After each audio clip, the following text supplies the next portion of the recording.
I was literally walking around my room trying to find my ponytail. Walking around the house trying to find my ponytail. Like, who loses a ponytail? Like, honestly, who loses a ponytail? But me. That's how I take my ponytail off like it's my purse. I take it off like it's a coat. Like, I just like, deuces. I hated social studies because it's just, I felt like, why do we, this is actually what I said when I was in school. I was like, why do we got to learn about history?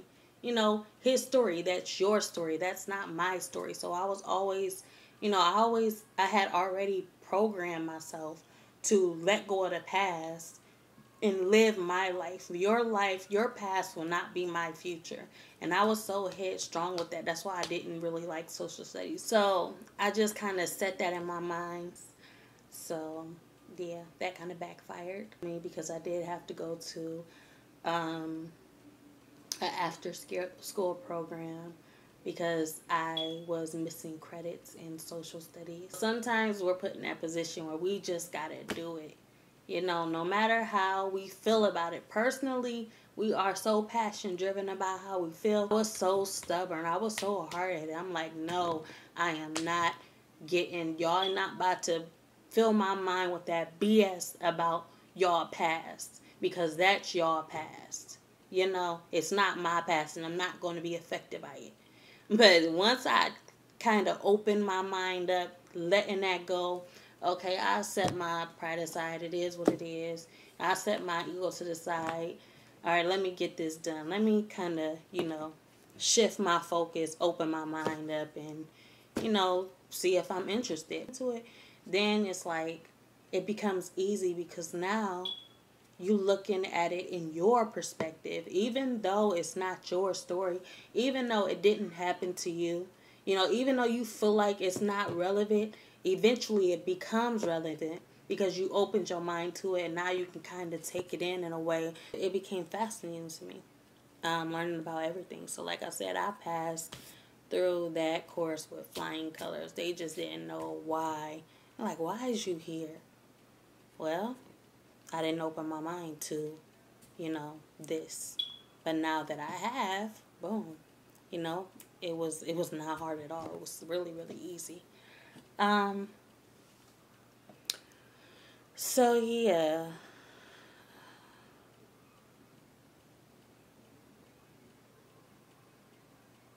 So yeah, I like I said, I was one of them believers, them strong believers, open minded, free will. I used to call myself non denominational, and I have always been spiritual, spiritually enlightened. I used to watch the pineal gland videos, and it just opened me up more and more and more, you know. And like I said, I used to meditate, and once upon a time, I had necklaces. I had so many different types of necklaces.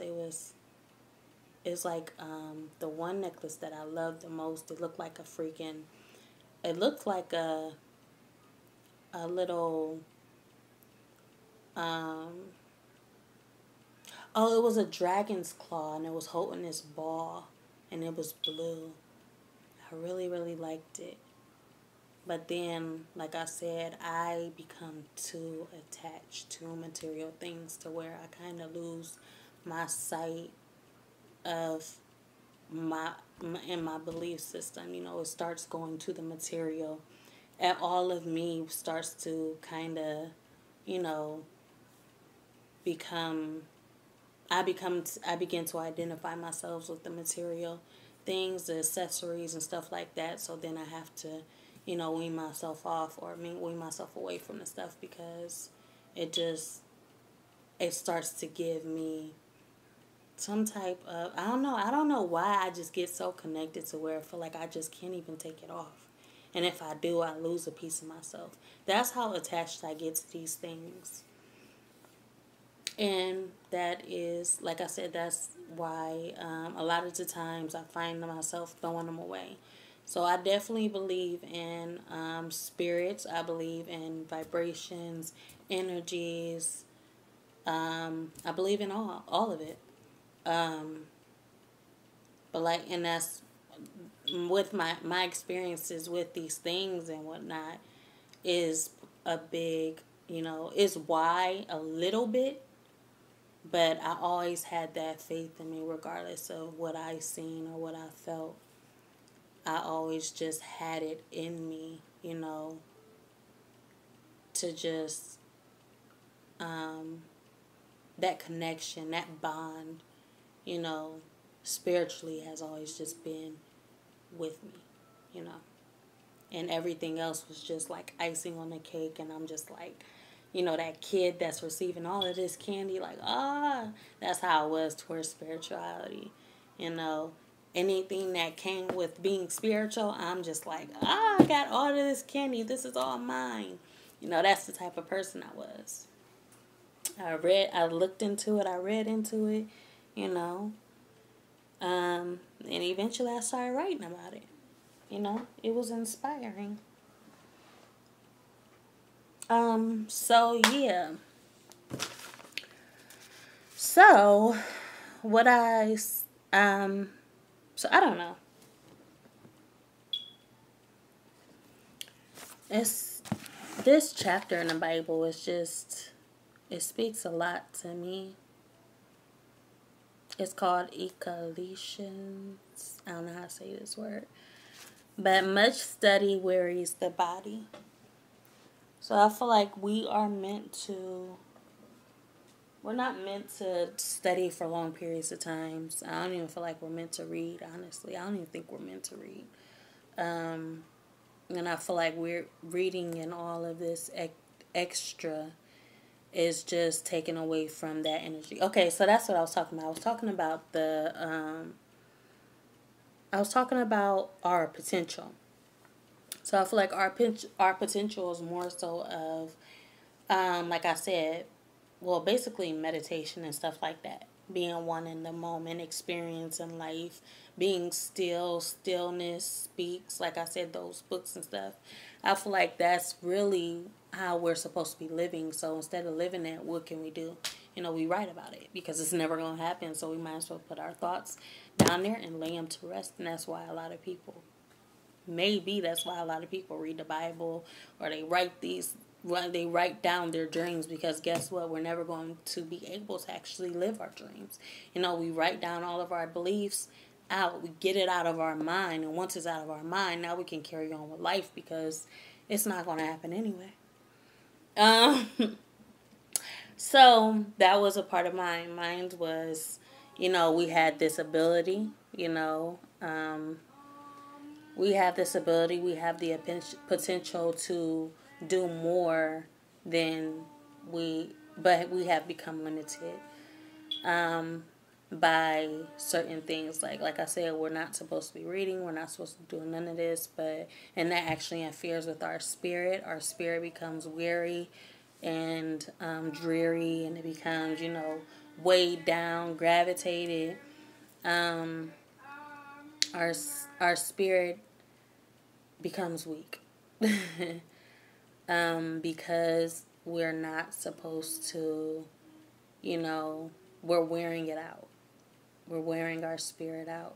I'm not saying it as if it's a thing, but we're not living life how we're supposed to be. So I feel like the fact that we're trying to be in control of everything and that we have made the world what it is today, we won't ever be able to experience what our potential or our abilities, beyond the government or beyond the system, because that is the very thing keeping us caged in, keeping us, weighed down, keeping us shackled to the ground, because I feel like as human beings, we are more than we can see. We are more than we know, and we won't ever be able to see that in ourselves because, that's the way life goes. So yeah, that's why that one kind of spoke out to me. Like I said, I haven't given up. I kind of still believe that. But it's just kind of hard to believe what we want to believe because, We parents, we're adults, we got responsibilities. We ain't got time to be reminiscing on what could be in our minds when in actuality it's not possible, and it's so much that's weighing against or going against that. So yeah, did I find the page? I didn't even start time. Okay. I gotta go to it.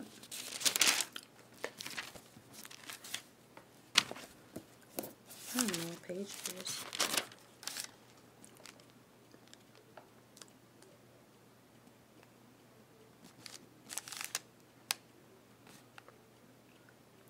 Bear with me, bear with me.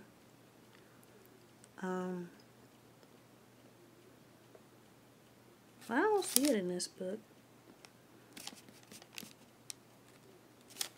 I actually didn't read it from this Bible. I read it from a different Bible. Oh, but here we go right here. 658. I know this chapter is in here.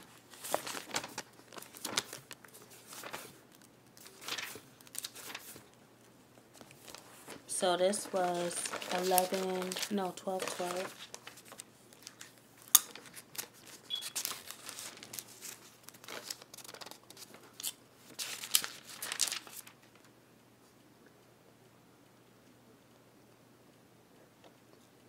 Yeah, so I'm going to start for reading 12.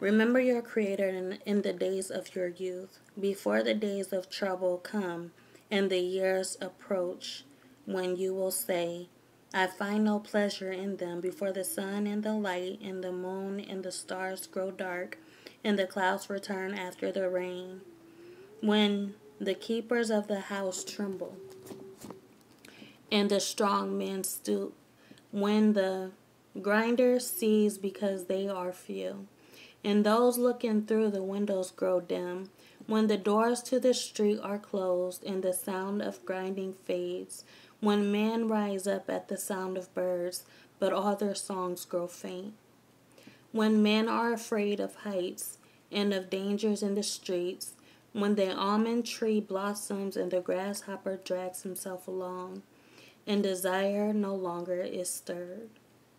The man goes to the eternal home, and mountains go about the streets. Remember him. Before the silver cord is severed,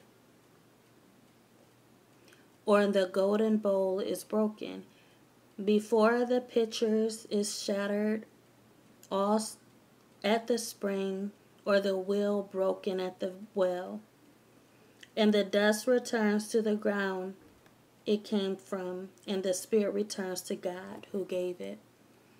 Meaningless, meaningless, says the teacher. Everything is meaningless. The conclusion of the matter. Not only was the teacher wise, but also he imparted knowledge to the people. He pondered and searched out and set in order many proverbs. The teacher searched to find just the right words, and what he wrote was upright and true. The words of the wise are like golds, their collected sayings like firmly embedded nails, given by one shepherd. Be warned, my son, of anything in addition to them. Of making many books there is no end, and much study wearies the body. Now all has been heard. Here is the conclusion of the matter. Fear God and keep his commandments, for this is the whole duty of men. For God will bring every deed into judgment, including every hidden thing, whether it is good or evil. So yeah, with that being said, peace, and I will see y'all next time.